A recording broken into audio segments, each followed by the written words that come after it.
My name is Ryan Cash. As well as being a Planner 1 for the City of Moscow, part of the city roles are involving sitting on commissions. And one of the commissions that I'm honored and delighted to be sitting a part of and being a staff liaison for is for the Fair and Affordable Housing Commission.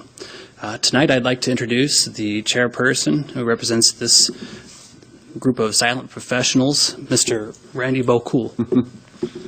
Hi, Randy. How are you? Yes, hi, Mayor, council members. Thank you very much for the privilege to stand up here and share with you some of the stuff that we've been working on here this last year.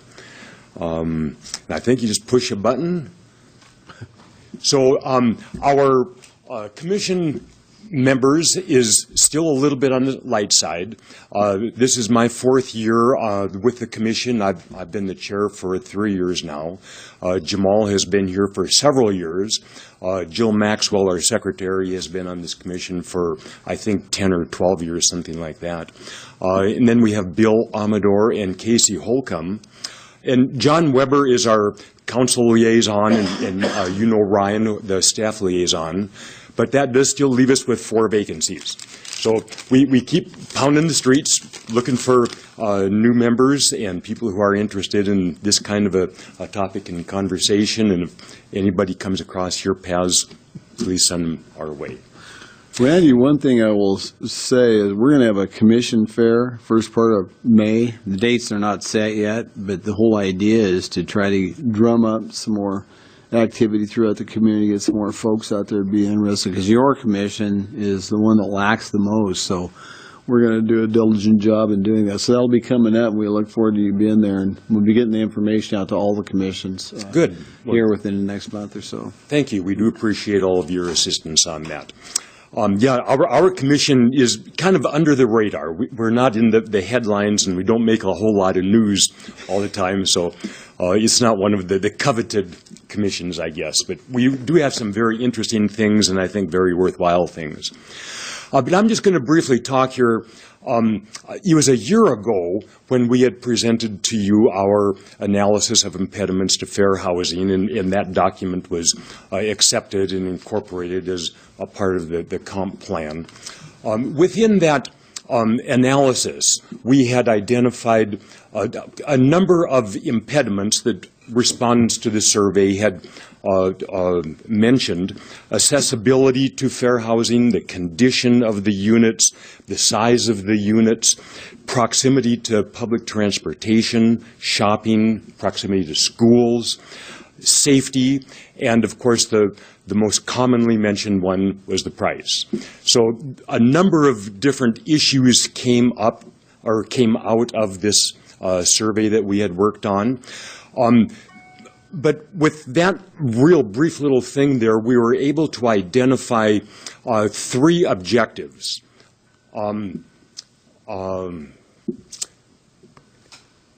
Or conclusions is what I'll say, survey conclusions. The first one was, throughout Moscow, there is a perception of discrimination in housing.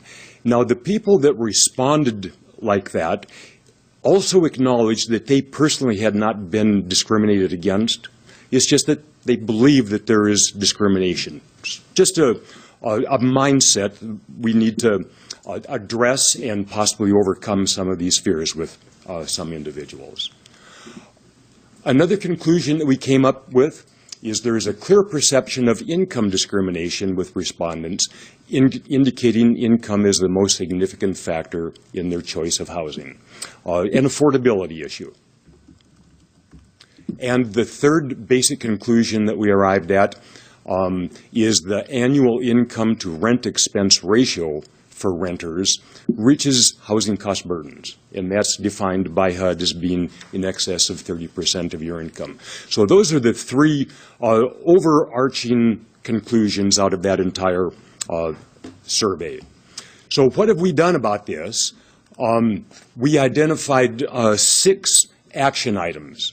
The first one, research and develop appropriate programs and partnerships that can provide affordable housing. So the Moscow Affordable Housing Trust Program, which we're all very familiar with, is really one of the key elements of this.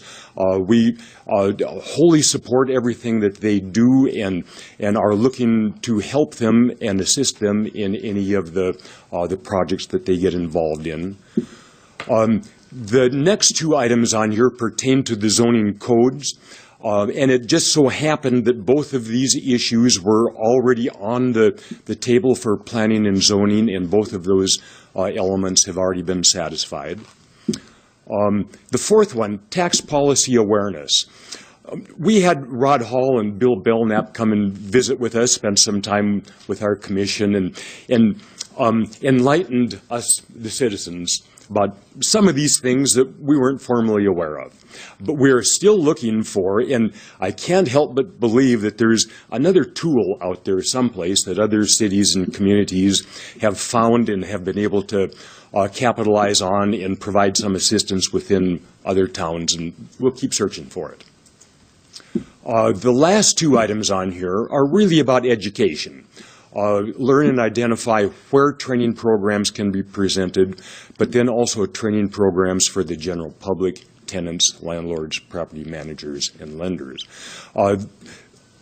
Education. I think we have really kind of focused, and we have been doing a tremendous amount of education around town. One of them is coupling with ASUI. We hold a series of workshops on campus trying to catch students who are leaving campus housing and going out into the private world, starting to sign leases, get into contracts, and provide some background, some education, inform them of rights and responsibilities. Tenants have rights and responsibilities, but so do the landlords and property owners. So we just need to have a level of awareness to ward off future potential conflicts. So we had 3 sessions last spring, and this year we are continuing to work on those. We already had one. We have a couple more that we're trying to finalize dates with. And ASUI is heavily involved in that. Another project that we've been doing annually is having Idaho Fair Housing come to Moscow and put on a program specifically addressed towards the realtors, housing providers, attorneys, landlords. A number of people are invited to it. But this is just a photo from last year's workshop. It was at the 1912 Center in the art room. 42 people attended. A lot of interest. Landlords, property managers want to know the right way to do things. And this is a fabulous forum for education, particularly some of the ADA issues and the having, what's the word for it, the animals, the dog assistance. Service. Yes, reasonable accommodations, right. So that's a fabulous program, and we're having that one again in May this year as well. So promoting Fair Housing Month, April nationally is Fair Housing Month, and I believe it is on your docket here in a couple of months to address that citywide. Posting of training and informational materials in printed form. We've got a number of brochures and handouts available, as well as having a number of resources available on our website. And we try to get the students and the property managers to be familiar with what we have on there. There's samples of leasing contracts, property list checklists to walk through the properties and check the condition, which we have to walk through with the landlords. There's resources going out to Idaho Fair Housing as well as to HUD and some other resources there. Identifying basic principles. This is a conversation that we as a group have just been kicking around. Basic principles about affordability. And we're going to continue this conversation, and hopefully we'll have a conversation with you guys with that in greater detail in the future. So we, coupled with the Moscow Farmers Market, we attend the city table down there and try to address awareness issues. We keep in contact with Sojourners Alliance, Habitat for Humanity, and of course the Moscow Affordable Housing Trust. And there's those principles of affordable housing once again. Inclusionary zoning takings, and that's part of Rod Hall's and Bill Belknap's conversations with us. Very enlightening, very informative. So, things that we're going to continue again for this coming year, we'll continue these landlord-tenant workshops up on campus. Idaho Fair Housing is going to be here, and I believe that is May 21st.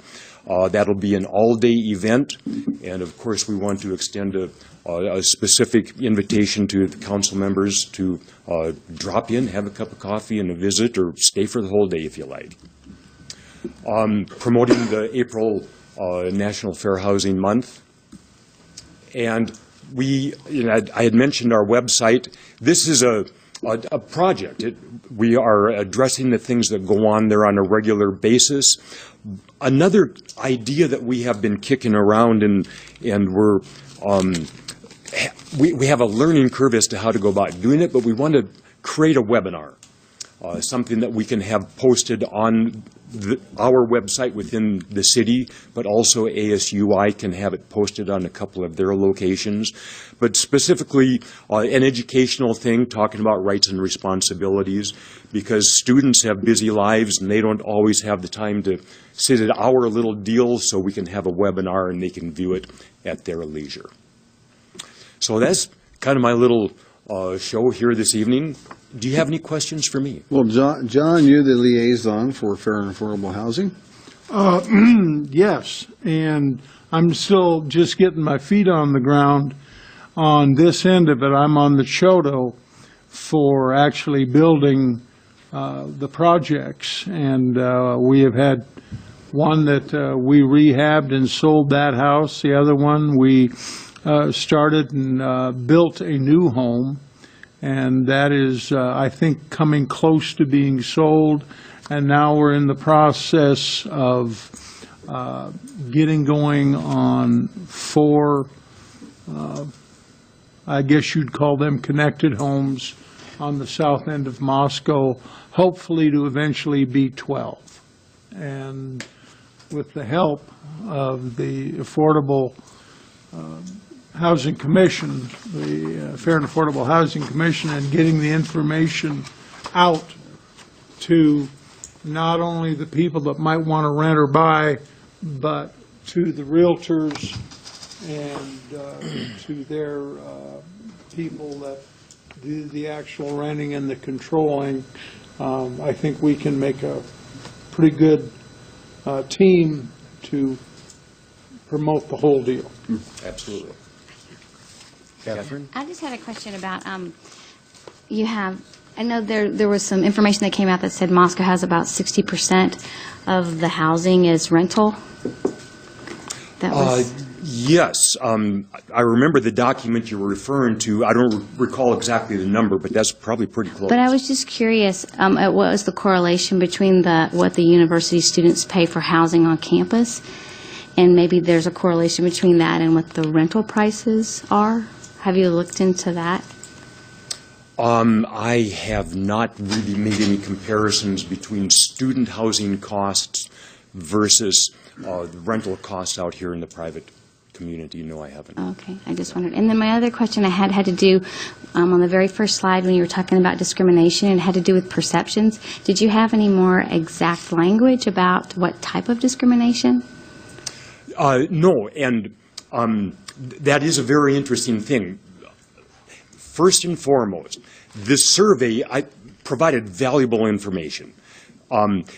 It was not a large enough survey to become a statistically valid survey, so we just got some ideas and thoughts and came to conclusions with that. People did say that they believe that there is discrimination. I haven't been discriminated against, but we think that people have been. That's the type of thing that was mentioned within the survey, out of the comments part of it. But nothing specific. Nothing specific, right.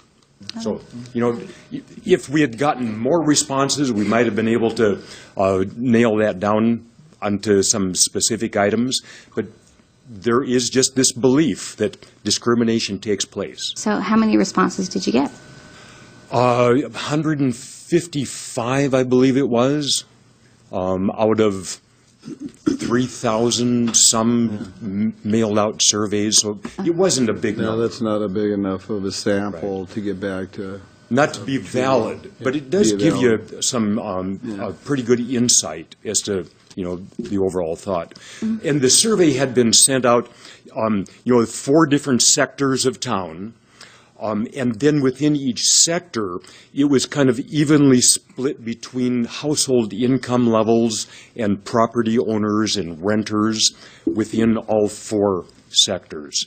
So it was a pretty evenly distributed thing, as well as the responses coming back were pretty evenly distributed, but just not enough real detail to really get down to it. Thank you. Okay, anything else? Other questions for Randy? Thank you very much for a Yeah, great thank you. report, Randy. Thank you, Ryan.